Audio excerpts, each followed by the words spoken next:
തമിഴ്നാട് മുഖ്യമന്ത്രിയായി വിജയ് സത്യപ്രതിജ്ഞ ചെയ്ത് അധികാരമേറ്റിരിക്കുന്നു. ഒരു സൂപ്പർ ഹിറ്റ് തിരൈപ്പടം ഓടിയ ഫീലാണ് സത്യപ്രതിജ്ഞ കഴിഞ്ഞുള്ള അദ്ദേഹത്തിന്റെ സംസാരം കേൾക്കുമ്പോൾ തമിഴ് മക്കൾക്ക് അനുഭവപ്പെടുന്നത്.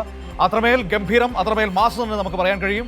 ആ രീതിയിലുള്ള ഒരു വാക്കുകളാണ് കാണാൻ കഴിയും. തന്റെ പ്രിയപ്പെട്ടവരെ, തന്റെ ആരാധകരെ, തന്റെ പാർട്ടി പ്രവർത്തകരെ ഒക്കെ ആവേശഭരിതരാക്കുന്ന രീതിയിൽ ആ രീതിയിൽ സംസാരിക്കാൻ വിജയ്ക്ക് കഴിഞ്ഞിരിക്കുന്നു. ജോസഫ് വിജയ്ക്ക് കഴിഞ്ഞിരിക്കുന്നു. തുടക്കം, ആദ്യ സംസാരം, ആദ്യ പ്രസംഗം തന്നെ ഗംഭീരമാക്കാൻ ജോസഫ് വിജയ്ക്ക് കഴിഞ്ഞിട്ടുണ്ട്. അത് ആ രീതിയിൽ തന്നെ നമുക്ക് കാണാൻ കഴിഞ്ഞിട്ടുണ്ട്. ഒരു സിനിമ ഡയലോഗ് പറയുന്നത് പോലെ തന്നെ ഇങ്ങനെ സംസാരിച്ച് തന്റെ പാർട്ടി പ്രവർത്തകരെ, തന്റെ ആരാധകരെ കയ്യിലെടുക്കുന്ന ആ ശൈലി രാഷ്ട്രീയത്തിലേക്ക് വന്നപ്പോഴും അതിനൊരു മാറ്റവുമില്ല എന്ന് നമുക്ക് മനസ്സിലാക്കാൻ കഴിയുന്നു. വിജയ് എങ്ങനെ സിനിമയിലൂടെ തമിഴകത്തിന്റെ പ്രിയപ്പെട്ടതായോ അതേ രീതിയിൽ തന്നെ ഇപ്പോൾ ഇതാ ആദ്യ രാഷ്ട്രീയ പ്രസംഗ വേദിയിൽ, അധികാരമേൽക്കുന്ന വേദിയിലും അതേ രീതിയിൽ മാസ് സ്പീച്ചോടെ അരങ്ങേറ്റം കുറിച്ചിരിക്കുകയാണ്. ഏതായാലും തുടക്കം ഗംഭീരമായിട്ടുണ്ട് എന്ന് തന്നെ പറയാം. ഇനി ഇത് നടപ്പിൽ വരുത്തേണ്ടത് പ്രവൃത്തിയിലാണ്. അവിടെ വിജയ് എങ്ങനെ വിജയിക്കും എന്നതാണ് ഏറ്റവും പ്രധാനപ്പെട്ട ചോദ്യം. വെട്രി നിശ്ചയം എന്നാണ് വിജയ് പറഞ്ഞിരിക്കുന്നത്.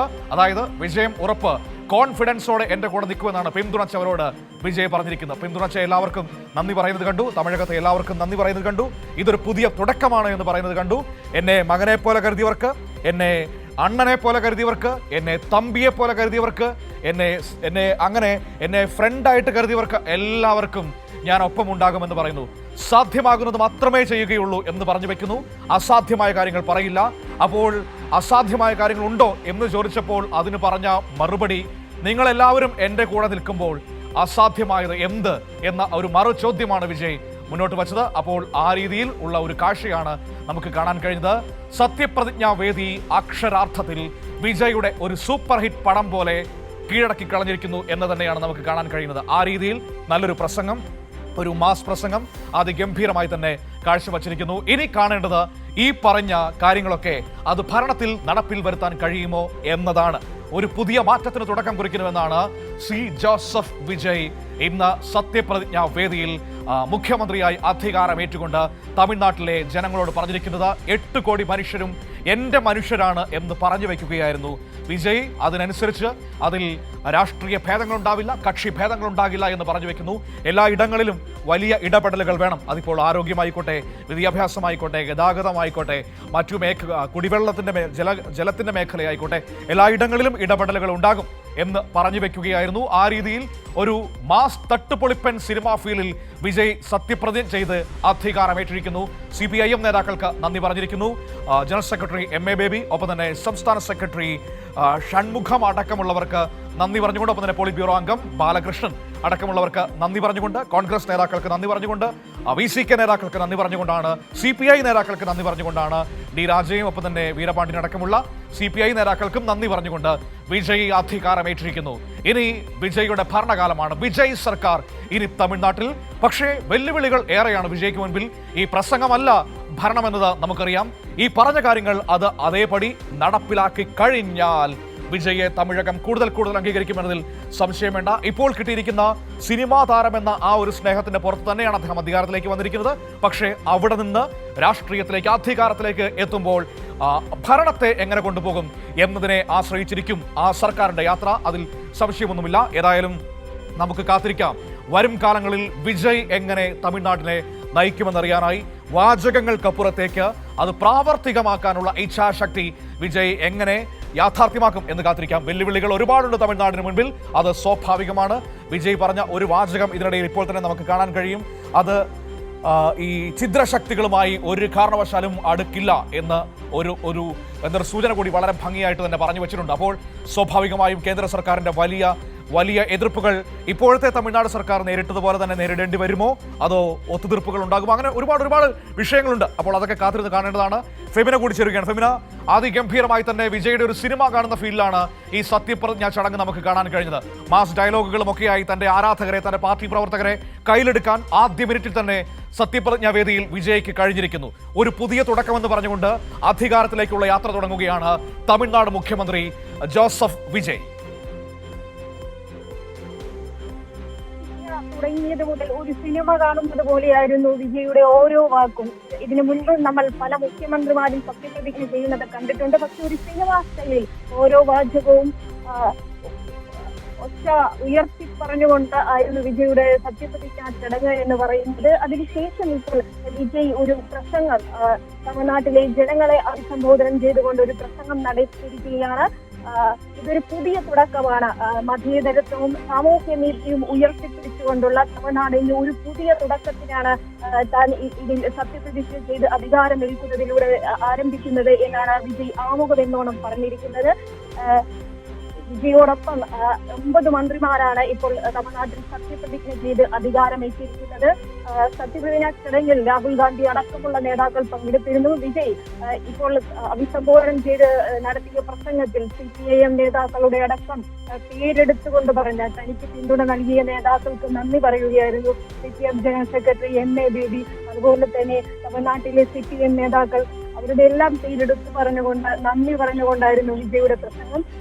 തമിഴ്നാട്ടിലെ 8 കോടി ജനങ്ങളും തനിക്ക് വോട്ട് ചെയ്തവരും വോട്ട് ചെയ്യാത്തവരും ഉൾപ്പെടെ തമിഴ്നാട്ടിലെ 8 കോടി ജനങ്ങൾക്കും വേണ്ടി പ്രവർത്തിക്കുന്ന ഒരു മുഖ്യമന്ത്രിയായിരിക്കും.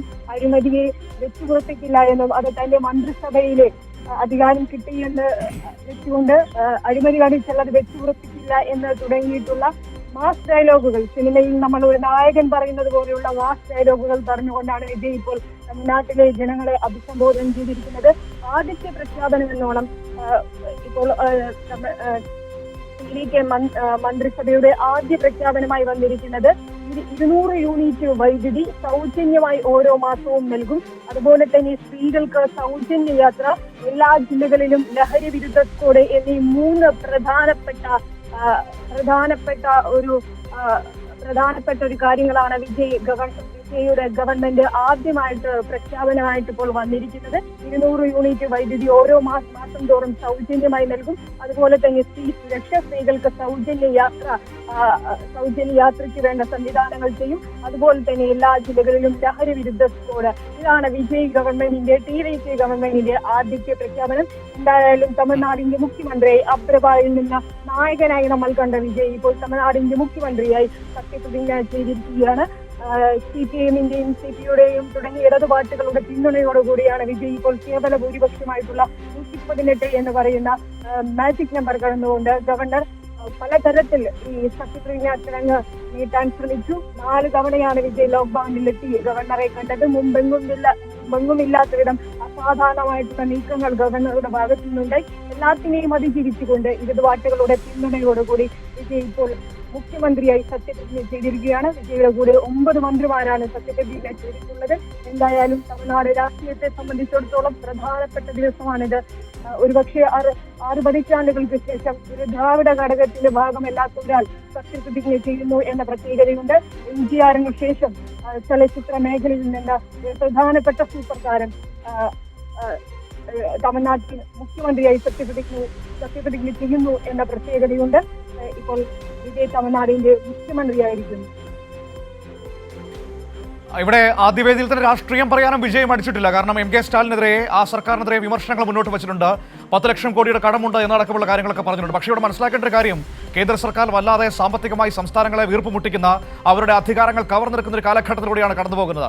അപ്പോൾ കടബാധ്യത എന്നൊക്കെ പറഞ്ഞു നിന്നാൽ വിജയ് അവിടെ ഒരു കേവല പൊതുബോധത്തിനപ്പുറത്തേക്ക് ഒരു യഥാർത്ഥ രാഷ്ട്രീയ ബോധ്യത്തിലേക്ക് ഇറങ്ങി വന്നിട്ടില്ല എന്ന് വേണം മനസ്സിലാക്കാൻ. അതാണ് നമ്മൾ പറഞ്ഞത്. ഒരു മാസ് ഡയലോഗുകളൊക്കെ പറയുന്നുണ്ട്, പക്ഷേ യാഥാർത്ഥ്യത്തിലേക്ക് വരുമ്പോൾ പ്രാവർത്തികമാക്കാൻ ഒരുപാട് ബുദ്ധിമുട്ടുകൾ കൂടിയുണ്ട്. അപ്പോൾ ഇപ്പോൾ പറയുന്ന ചില കാര്യങ്ങൾ ഒരുപക്ഷെ തിരുത്തേണ്ടി വരും, ഈ കടത്തിന്റെ അടക്കമുള്ള കാര്യങ്ങൾ, അല്ലേ? അതെ, തീർച്ചയായും. കേന്ദ്രം സംസ്ഥാനങ്ങളെ, പ്രത്യേകിച്ച് BJP ഭരണമില്ലാത്ത NDA ഭരണമില്ലാത്ത സംസ്ഥാനങ്ങൾക്ക് എത്രമാത്രമാണ് സാമ്പത്തിക സഹായങ്ങൾ അല്ലെങ്കിൽ സാമ്പത്തിക സഹായങ്ങൾ ചെയ്തത് എന്നുള്ളത് നമ്മൾ കണ്ടതാണ്. അത്തരത്തിൽ കേരളം ഉൾപ്പെടെയുള്ള സംസ്ഥാനങ്ങളെ എങ്ങനെയാണ് BJP ഗവൺമെന്റിന്റെ കേന്ദ്രത്തിന്റെ ഭാഗത്തു നിന്നുണ്ടായിട്ടുള്ള സാമ്പത്തിക വിഹിതം എത്രയൊക്കെയാണ് എന്ന് നമ്മൾ കണ്ടിട്ടുണ്ട്. ആ സാഹചര്യങ്ങളെയൊന്നും കാണിക്കാതെയാണ് ഇപ്പോൾ വിജയുടെ ഭാഗത്തു നിന്ന് ഇത്തരമൊരു പ്രസ്താവന ഉണ്ടായിട്ടുള്ളത്. എന്തായാലും ഇത് കേവലം ഒരു രാഷ്ട്രീയപരമായിട്ടുള്ള അല്ലെങ്കിൽ ഒരു സിനിമാ താരത്തിന്റെ ഡയലോഗുകൾ പോലെയാണ് വിജയുടെ സത്യപ്രതിജ്ഞയും അതുപോലെ തന്നെ പിന്നെ നടത്തിയ പ്രസംഗവും എല്ലാം അനുഭവപ്പെട്ടത്. പക്ഷെ അത് യാഥാർത്ഥ്യത്തോടെ എത്രമാത്രം അടുത്തു നിൽക്കുന്നു എന്നുള്ളത് വിജയ് നോക്കിക്കാണേണ്ടിയിരിക്കുന്നു. വരും ദിവസങ്ങൾ എന്ന് പറയുന്നത് ഇപ്പോൾ MK സ്റ്റാലിന്റെ കടമെടുത്തുകൊണ്ട് അല്ലെങ്കിൽ DMK DMK-യുടെ മന്ത്രിമാർ അഴിമതി നടത്തുന്നവരായിരുന്നു എന്നൊക്കെ പരോക്ഷമായിട്ടുള്ള ഒരു വിമർശനം വിജയുടെ ഭാഗത്തിൽ നിന്നും ഉണ്ടായിട്ടുണ്ട്. പക്ഷേ എത്രമാത്രം രാഷ്ട്രീയപരമാണ് വിജയുടെ പ്രസംഗം എന്ന് നോക്കിക്കാണേണ്ടതുണ്ട്.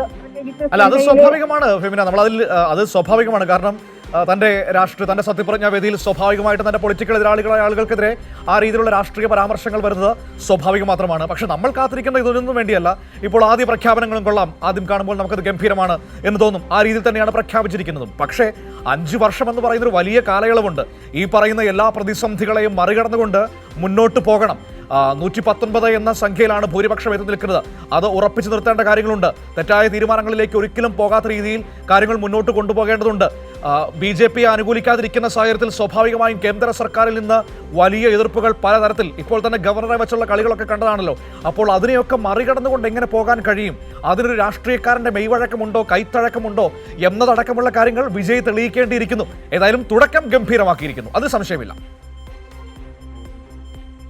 തീർച്ചയായും കേവലം ഒരു രാഷ്ട്രീയ പ്രസംഗത്തിനപ്പുറം ഈ പറഞ്ഞതൊക്കെ എത്രമാത്രം യാഥാർത്ഥ്യമാക്കാൻ വിജയിക്ക് കഴിയും അല്ലെങ്കിൽ വിജയിക്ക് കഴിയും എന്നുള്ളത് തന്നെയാണ് തമിഴ്നാടും അതുപോലെ തന്നെ ദേശീയ രാഷ്ട്രീയവും ഉറ്റുനോക്കുന്നത്. വിജയ് ഈ പ്രഖ്യാപനം നടത്തുമ്പോൾ വേദിയിൽ രാഹുൽ ഗാന്ധി ഉണ്ടായിരുന്നു, മറ്റ് നേതാക്കളുണ്ടായിരുന്നു, ഈ കോൺഗ്രസിന്റെ പ്രധാനപ്പെട്ട നേതാക്കളുണ്ടായിരുന്നു. കോൺഗ്രസ് ഈ DMK സഖ്യത്തിന്റെ ഭാഗമായിരുന്നു. ഈ DMK എങ്ങനെയായിരുന്നു, അല്ലെങ്കിൽ കേന്ദ്ര സർക്കാർ ഫണ്ട് വെട്ടിച്ചുരുക്കുമ്പോഴും തമിഴ്നാട് അതുപോലെ തന്നെ കേരളം പോലെയുള്ള സംസ്ഥാനങ്ങളുടെ കേരളം എത്തരമൊരു സമീപനമാണ് സ്വീകരിച്ചത് എന്ന് അറിയാവുന്ന നേതാക്കളുടെ മുമ്പിൽ വെച്ചാണ് വിജയ് സത്യപ്രതിജ്ഞ ചെയ്തത്. DMK മുന്നണിയുടെ ഭാഗമായിട്ടാണ് കോൺഗ്രസ് മത്സരിച്ചത്. അപ്പോൾ ആ സാഹചര്യങ്ങളെ വിജയ് മനസ്സിലാക്കേണ്ടിയിരിക്കുന്നു. അപ്പോൾ കേന്ദ്രത്തോട് എങ്ങനെയായിരിക്കും വിജയ് എടുക്കുന്ന സമീപനം എന്നത് തന്നെയാണ് ഒരുപക്ഷെ ഏറ്റവും പ്രധാനപ്പെട്ടത്. ഈ പറഞ്ഞതുപോലെ തന്നെ കേവല ഭൂരിപക്ഷമായിട്ടുള്ള 118 സീറ്റിലേക്ക് വിജയ് എത്തിയത് ഇത്തരത്തിൽ CPM-ന്റെയും CPI-യുടെയും മറ്റിടതു പാർട്ടികളുടെയും എല്ലാം പിന്തുണയോടുകൂടിയാണ്. അപ്പോൾ വിജയ് എടുക്കുന്ന ഓരോ തീരുമാനവും ഇവരെ ബോധ്യപ്പെടുത്തേണ്ടിയിരിക്കുന്നു. തമിഴ്നാടിന്റെ ഇത് മുന്നോട്ട് വെച്ചതുപോലെ തമിഴ്നാടിന്റെ രാഷ്ട്രീയം എന്ന് പറയുന്നത് ദേശീയ രാഷ്ട്രീയത്തിൽ ഏറ്റവും പ്രധാനപ്പെട്ട എല്ലാ കാലത്തും വളരെ ഹൈലി പൊളിറ്റിക്കൽ ആയിട്ടുള്ള ഒരു ജനതയായിരുന്നു തമിഴ്നാട് എന്ന് പറയുന്നത്. സാമൂഹ്യനീതിയും മതേതരത്വവും ഉറപ്പു നൽകിക്കൊണ്ടുള്ള ഒരു സർക്കാരായിരിക്കും എന്നാണ് വിജയ് മുൻപോട്ട് വയ്ക്കുന്നത്. എന്നാൽ ഈ ഗവർണർ നേരത്തെ നടത്തിയ നീക്കങ്ങൾ നമ്മൾ കണ്ടതാണ്. BJP-ക്ക് കേവലം ഒരു സീറ്റ് മാത്രമുള്ളൂ തമിഴ്നാട്ടിൽ. എങ്കിൽ പോലും ഈ ഗവർണറുടെ ഭാഗത്ത് നിന്ന് സർക്കാർ രൂപീകരിക്കുന്നതിന് തടസ്സങ്ങൾ സൃഷ്ടിക്കുന്ന ഒരു ഗവർണറെയാണ് കണ്ടത്. അത്തരത്തിൽ ഈ കേന്ദ്ര സർക്കാർ ഇനി വരും ദിവസങ്ങളിൽ എത്തരം തടസ്സങ്ങൾ സൃഷ്ടിക്കുമോ അതിനെ വിജയ് എങ്ങനെയായിരിക്കും നേരിടുന്നത് എന്നതെല്ലാം പ്രധാനപ്പെട്ടതാണ്. ഈ കേവലം വിജയ് നടത്തിയ പ്രശ്നം. അതെ, അത് തന്നെയാണ് അതിൽ ചോദ്യം. നമുക്കത് കാത്തിരിക്കാം. ഇപ്പോൾ കാണിച്ച ഈ മാസ് ഡയലോഗുകൾ, ഈ മാസ് പരിവേഷം, കേന്ദ്ര സർക്കാരിന്റെ ഭാഗത്തുനിന്ന് വരുന്ന നിയന്ത്രണങ്ങളെ അല്ലെങ്കിൽ ഈ പുറകിലൂടെയുള്ള ഇടപെടലുകളെ എങ്ങനെ നിയന്ത്രിക്കാൻ കഴിയും എന്നതൊക്കെ പ്രധാനപ്പെട്ട കാര്യം തന്നെയാണ്. ഇപ്പോൾ ഗവർണർ കളിച്ച കളികൾ നമ്മൾ കണ്ടതാണ്. സ്വാഭാവികമായും വിജയ് BJP-യോട് സഹകരിക്കാത്ത ഇടത്തോളം കാലം അത് തുടരും എന്നത് ഉറപ്പാണ്. അപ്പോൾ അതെങ്ങനെയാകും എന്ന് കാത്തിരുന്ന് കാണേണ്ടതാണ്. അതിനെയൊക്കെ മറികടക്കാനുള്ള രാഷ്ട്രീയമായ പരിചയം, രാഷ്ട്രീയമായ കൈത്തഴക്കം, രാഷ്ട്രീയമായ മെയ്വഴക്കം, ഇതൊക്കെ ഒരു സിനിമാ താരം എന്ന നിലയിൽ നിന്ന് മുഖ്യമന്ത്രി പദവിയിലേക്ക് എത്തുന്ന വിജയ് എങ്ങനെ പ്രകടിപ്പിക്കും എന്നതിനെ ആശ്രയിച്ചിരിക്കും വിജയുടെ 5 വർഷത്തെ യാത്ര, അതിനുശേഷമുള്ള രാഷ്ട്രീയ യാത്രയും എന്നത് ഉറപ്പാണ്. ഏതായാലും തുടക്കം വിജയുടെ ആരാധകർക്ക്, വിജയുടെ പാർട്ടി പ്രവർത്തകർക്ക് അതിഗംഭീരമായ കാഴ്ച തന്നെയായിരുന്നു. ഒരു സൂപ്പർ ഹിറ്റ് മാസ് പൊളിറ്റിക്കൽ തിരൈപ്പടം കാണുന്ന ഫീലിലാണ് വിജയ് സത്യപ്രതിജ്ഞ ചെയ്ത അധികാരം ഏറ്റിരിക്കുന്നത്.